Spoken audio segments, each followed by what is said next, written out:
आज खुश तो बहुत होंगे पीएम मोदी और सीएम योगी। जो बीजेपी नहीं कर सकी वो विरोधियों ने कर दिया। अब आएगा यूपी की युद्ध भूमि में असली रोमांच।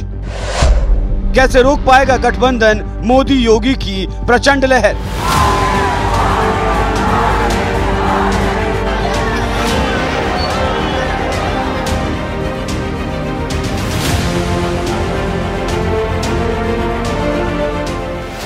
बात जब लोकसभा चुनाव की आती है तो उत्तर प्रदेश में इस बात का जिक्र जरूर आता है कि दिल्ली का रास्ता यूपी से होकर ही जाता है, क्योंकि ये वही राज्य है जहां लोकसभा की सबसे ज्यादा 80 सीटें हैं। और कहते हैं यूपी में जिस पार्टी ने सबसे ज्यादा सीटें हासिल कर ली, समझो दिल्ली में उसी पार्टी का भौकाल रहेगा। इसलिए तमाम सियासी पार्टियां यूपी जीतने के लिए पूरी ताकत झोंक देती हैं। इस बार भी कुछ ऐसा ही हो रहा है। एक तरफ जहां बीजेपी ने मोदी योगी की जोड़ी के दम पर ज्यादा से ज्यादा सीटें जीतने की रणनीति बनाने में वो जुट गई है, तो वहीं दूसरी तरफ 28 विपक्षी पार्टियों वाला इंडिया गठबंधन बन जाने के बाद ये माना जा रहा था कि यूपी में लड़ाई तगड़ी होने वाली है। लेकिन जिस तरह से समाजवादी पार्टी और कांग्रेस के बीच सीटों के बंटवारे को लेकर जो बवाल मचा है, उसे देखकर लग रहा है मोदी और योगी खुश तो बहुत होंगे।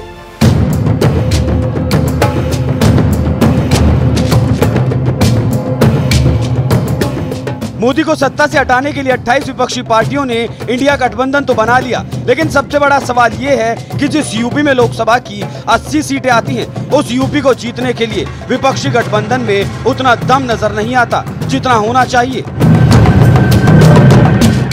क्योंकि यूपी एक ऐसा राज्य है जहां बीजेपी के पास मोदी जैसा बड़ा चेहरा तो पहले से ही था, तो अब योगी आदित्यनाथ के रूप में बीजेपी को एक और ऐसा चेहरा मिल गया जिसके दम पर बीजेपी यूपी की ज्यादा से ज्यादा सीटें जीतने का दम रखती है। लेकिन जब बात इंडिया गठबंधन की आती है तो ये गठबंधन तो पहले से ही कमजोर माना जा रहा था, क्योंकि गठबंधन में शामिल कांग्रेस के पास यूपी में जहां महज 2 विधायक हैं, तो वहीं सोनिया गांधी यूपी में अकेली सांसद हैं। रह गई बात अखिलेश यादव की समाजवादी पार्टी की, तो 2019 के लोकसभा चुनाव में बीएसपी के साथ गठबंधन करने वाली सपा को 80 में से महज 5 सीटें ही मिली थी।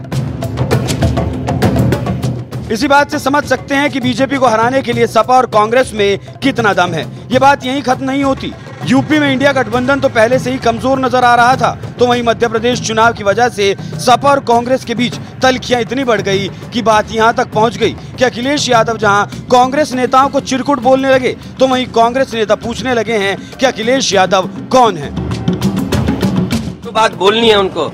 मैं आपके माध्यम से कांग्रेस पार्टी को कहना चाहता हूँ, अपने चिरकुट नेताओं से हमारी पार्टी के बारे में न बुलवाएं। जो बात बोलनी है उनको।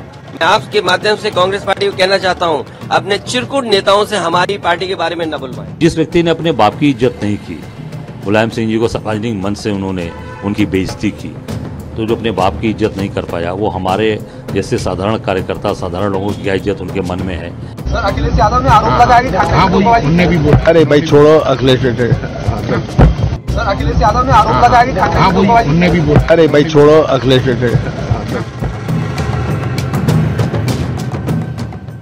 इंडिया गठबंधन बनाकर मोदी से लड़ने चले इन नेताओं को देखकर लग रहा है कि ये नेता अपनी पार्टी का बेड़ा पार लगा लें।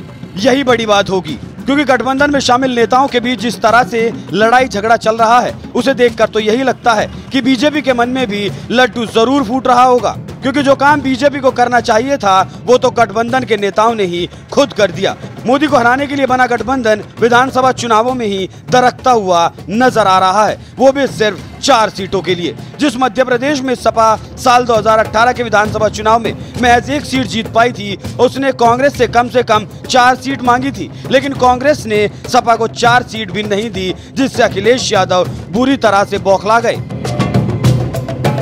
हम बीजेपी के खिलाफ, और जिस समय भी कांग्रेस के नेताओं से बात हुई, उस समय मैंने कहा कि हम बीजेपी को हराना चाहते हैं, जो हमसे सहयोग लेना चाहो ले लो।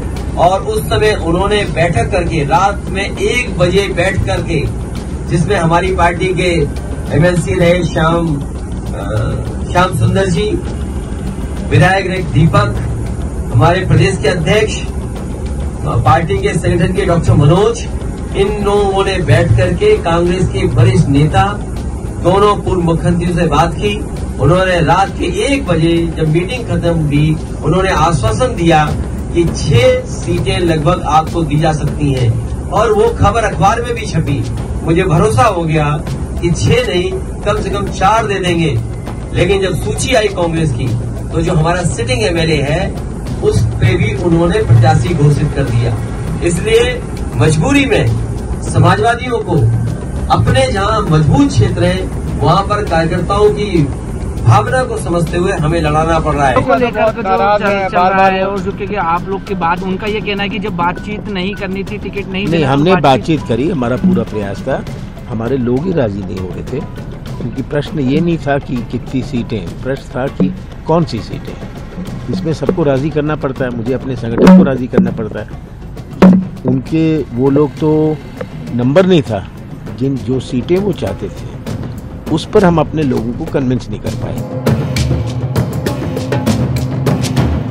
मध्य प्रदेश में महज 4 टिकट को लेकर जिस तरह से सपा और कांग्रेस के बीच तलवारें खिंच गई हैं, उससे एक बात तो तय है कि मध्य प्रदेश में कांग्रेस ने सपा के साथ जिस तरह का व्यवहार किया उसी तरह से यूपी में अखिलेश यादव भी पलटवार कर सकते हैं, क्योंकि मध्य प्रदेश में कांग्रेस मजबूत है, इसलिए उसने सपा को किसी तिनके की तरह किनारे कर दिया। तो वहीं यूपी में सपा मजबूत है, वक्त आने पर सपा भी लोकसभा चुनावों में कांग्रेस से बदला ले सकती है, क्योंकि 2019 के चुनाव में कांग्रेस को यूपी की 80 में से महज 1 सीट पर ही जीत नसीब हुई थी। ये शर्मनाक आंकड़े देखने के बाद कहीं ऐसा ना हो कि अखिलेश यादव भी कांग्रेस से मध्य प्रदेश का बदला यूपी में ले लें और उसे महज 4 से 5 सीटें ही दें। वैसे आपको बता दें, जिस तरह से इस वक्त सपा और कांग्रेस में तल्खियां बढ़ रही हैं, उसने कहीं ना कहीं ये सवाल खड़ा कर दिया है कि 2024 के चुनाव तक ये इंडिया गठबंधन अस्तित्व में रहेगा या फिर नहीं। वैसे आपको क्या लगता है, मोदी को सत्ता से हटाने के नाम पर बना ये गठबंधन क्या 2024 में मोदी को हरा पाएगा? अपनी राय हमें कमेंट कर जरूर बताएं।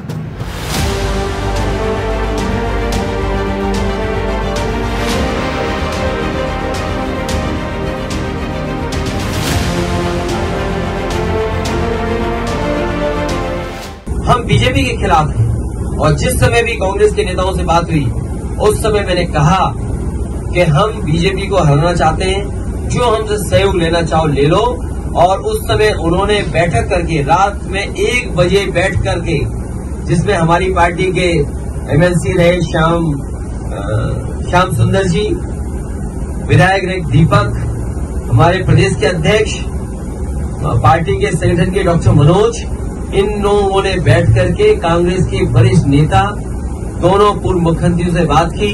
उन्होंने रात के 1 बजे जब मीटिंग खत्म हुई, उन्होंने आश्वासन दिया कि 6 सीटें लगभग आपको दी जा सकती हैं, और वो खबर अखबार में भी छपी। मुझे भरोसा हो गया कि 6 नहीं कम से कम 4 दे देंगे। लेकिन जब सूची आई कांग्रेस की तो जो हमारा सिटिंग एमएलए है उस पे भी उन्होंने प्रत्याशी घोषित कर दिया। इसलिए मजबूरी में समाजवादियों को अपने जहां मजबूत क्षेत्र है वहां पर कार्यकर्ताओं की भावना को समझते हुए हमें लड़ाना पड़ रहा है।